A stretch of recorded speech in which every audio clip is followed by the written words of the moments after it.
Trust me, I'm aware that it's weird that I'm coming at you with fitness advice. I would theorize that if anybody has looked at me and been like, oh, I want a body like that, it's probably been a girl. Hello, children over 30. So you're probably asking yourself, what has brought you to this lowly state where you're going to talk to me about exercising, like outside of skating? The weather in Kansas be trifling. It be trifling indeed. And just looking at my weather app every day, I can spot maybe one day out of the next week or two where it's going to be okay to skate. And that shit just simply will not stand. So one of the things about getting good at pretty much anything, I think, is being good at identifying what your weaknesses are. And I think as skaters especially, we tend to get tunnel vision on technique, and we just do technique. And a lot of times that's great. But there are a lot of times when your body just can't keep up with said technique. So rather than spending the winter ice skating, which is what I traditionally do, I decided to take this winter to really focus on the muscles involved in skating and making sure that they are not the limiting factor in anything that I do. So I've been doing a ton of research and stuff. Hopefully you get something out of it. So if we're going to go down this path of working out the muscles that skating works out, it's important to really identify what those muscles are. So for core, to kind of break this down, rectus abdomini, however you pronounce it. See, I can't even pronounce it. What do those muscles do? Well, if you think about the way you exercise them, crunches, sit-ups, those kinds of things, that's what they do. They are responsible for getting the upper part of your body into the fetal position, which, as I'm sure all of you know, is very important to skating. After that, we have the obliques. So the obliques are the muscles on the sides of your abs. Of course, your lower back stuff, if we're thinking about stability and good posture and stuff like that, if you have really strong abs and the lower back is just weak, you're never going to have good posture. After that, we have the spinal erectors.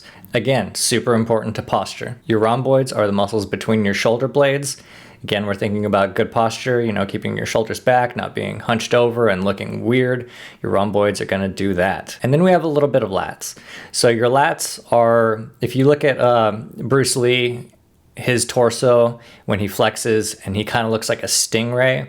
So the wings of the stingray that stick out to the side, those are going to be lats. Traditionally, lats are important for things like punching and, doing pull-ups and stuff like that. We don't have a lot of that in skating, but they are sort of an important part of the overall stability picture of the back. Going down to legs, of course, the quads are your main skating muscles. Those are the muscles that go down the front of your leg. Glutes, those are your butt muscles. If you take the lower half of your leg and you sort of curl it backwards, like up towards your butt, that's your hamstrings that are working and doing that motion. A big reason why these and the glutes are very important is because if your quads get very strong, which from skating they tend to, and your glutes and hamstrings aren't up to snuff, then you create a muscle imbalance, and then you have all kind of weird knee problems and maybe even back problems that you can't identify. Like, why the hell am I having these problems?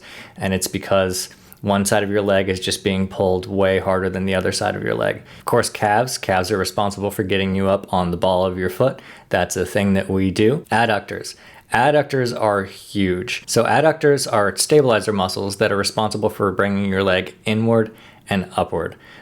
Hugely important to this style of skating. As strong as my adductors have ever been, like, skating still continues to work them out. Then your abductors, of course, do the opposite. They bring the leg away from the body. And then something that nobody likes to talk about because it's not sexy at all, unless you're a weirdo, is foot muscles. If you're changing edge, just think about skating, like you're using your foot muscles all the time. So looking at this list, you'll probably notice an unfortunate truth that most of these muscles are not sexy. Exception maybe being the six-pack muscles. We got no arms, we got really no shoulders, we got no chest in there. It's just muscles that get stuff done. Unfortunately, appealing to the opposite sex is not one of those things that they get done. So now that we've kind of identified the muscles that we need to work, we can start looking at exercises. And for the record, I put together this list based on things that I have access to. So I don't want to go to the gym that's near me because it's owned by this shady family that I refuse to give money. So I have kettlebells, I have some free weights,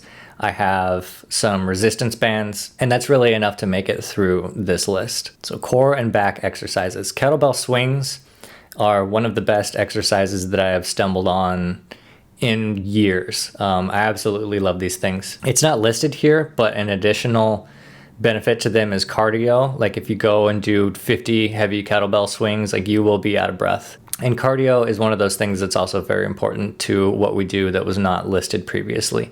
So having kettlebell swings be a very big staple in this workout for me is important. In addition to that, they really blow up the entire posterior chain. So think the muscles on the back of your body. Spinal erectors, they got them. Rhomboids, they got them. Lats, they hit them a little bit. Lower back muscles, absolutely. Glutes, absolutely. Hamstrings, absolutely. Honestly, if I had to pick an exercise off of this and say just do these and it will improve your skating, kettlebell swings would definitely come up. The next one we got is kettlebell side swings, and I couldn't find a really good diagram for these. There's a YouTube channel called Bioneer, and he did a great video on them. I'll link his video in the description. It's very important that you do these correctly. There is sort of a stance change that happens on either side, and if you don't do that, you're going to screw up your lower back. Like, it is not an if, it is a when. So the side swings, to me, if we're talking about good rotational exercises, the two things that have stood out from my research are you want to be explosive in a twisting motion, and you want to be able to resist twist. So with the side swings, the nice thing is when you initiate the swing, it is a very explosive motion. And then when you're in the second half of the swing, what happens is you have to resist that rotation. So it's this sort of all-in-one twisting and resisting twisting exercise. Absolutely love it. Next, we have the quarter get-up. So this comes from the full Turkish get-up. So this, for me, when I'm doing it, I feel a little bit in my shoulders, which is like the one unfortunate thing because you got to hold that frickin' weight up. But I super feel it in like every part of my abs and a lot in my lower back as well. So this serves very well as sort of a all-encompassing core muscle movement. The Russian twist, I'm sure you've seen people do this a million times. You can take a kettlebell or a medicine ball or a plate even, and you just kind of sit on your butt with your feet in front of you and then twist back and forth. This one seems to me like I feel it more like an isolation exercise for the obliques. I'm exercising them a lot, doing a lot of the other stuff. But that being said, if I need to pepper in some more oblique exercise for whatever reason, that would be a great one to do. Following that, if you want to really isolate the six-pack, crunches, sit-ups, etc., you can do them weighted, unweighted. Rows, in my instance, are going to be single-arm kettlebell rows. But these really work most of your back. And then we have face pulls and reverse flies. So these I would recommend if you have an office job or just find yourself sitting a lot, hunched over a lot, and you really want to correct that upper back posture so that you don't look hunched over all the time just walking around. Face pulls and reverse flies are a really great way to do it. Moving on to leg exercises. So kettlebell swings. Notice a pattern here. Glutes, hamstrings, absolutely works them out. Squats and lunges, let's talk about those together. So both of them are primarily like quad exercises, right? And you get some glutes in there as well. Most experienced lifters that I've encountered, their biggest lift is probably their squat. And if not, it's their deadlifts, which, by the way, deadlifts would be on here if I went to the gym and wanted a good hamstring and lower back exercise. They're awesome for that. But squats and lunges, probably the best exercise, and this is something that I used to be able to do, is I would get on a wobble board and I would do one-legged squats.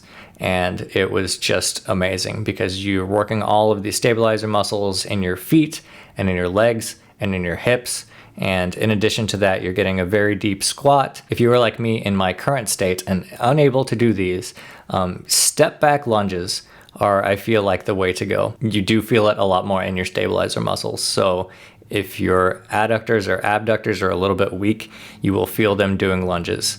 So these next two are really a testament more to gym culture than they are to me, I promise. The good girl and the bad girl machines are what they have affectionately named the abductor and adductor machines in the gym. So one of them you close your legs against resistance, and one of them you open your legs against resistance.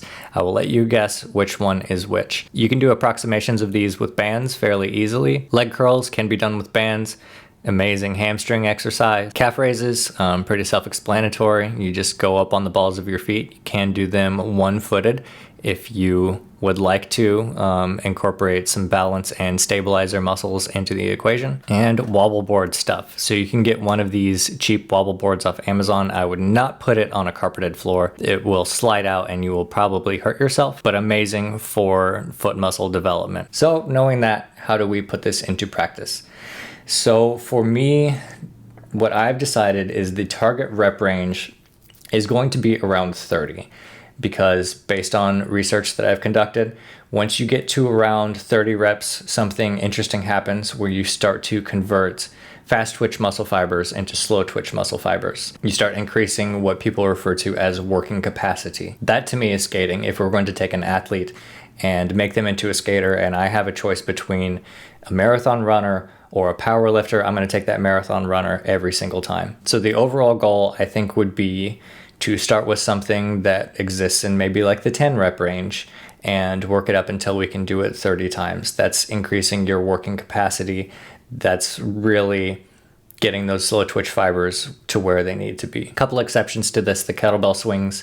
You don't want to top out at 10 with kettlebell swings. There's something that you should be doing for sets of like 30 to 50. And then programming, how's this going to work out? You know, what are we going to do on Mondays, Wednesdays, and Fridays, or, you know, however it breaks down? For me, one of the main benefits of working out at home is that I don't have to really think about that as much. If I wake up one day and my quads feel great, I can work out quads. If I wake up and my obliques are toast and I planned on working out obliques that day, guess what? I'm not going to work out obliques that day. It's just going to be a sort of when I feel like I can work it, then I will. So that's the plan as it stands. David from D Skates is going to be doing a video on the workout routine that he's getting back into. And then in a couple weeks, we're going to do a live stream together. You guys can come in and talk to us about this stuff, ask questions. I think it'll be a good time. It'll be the first time that I've done a live stream with somebody else. So I'm pretty excited about that. And with that, I will see you later.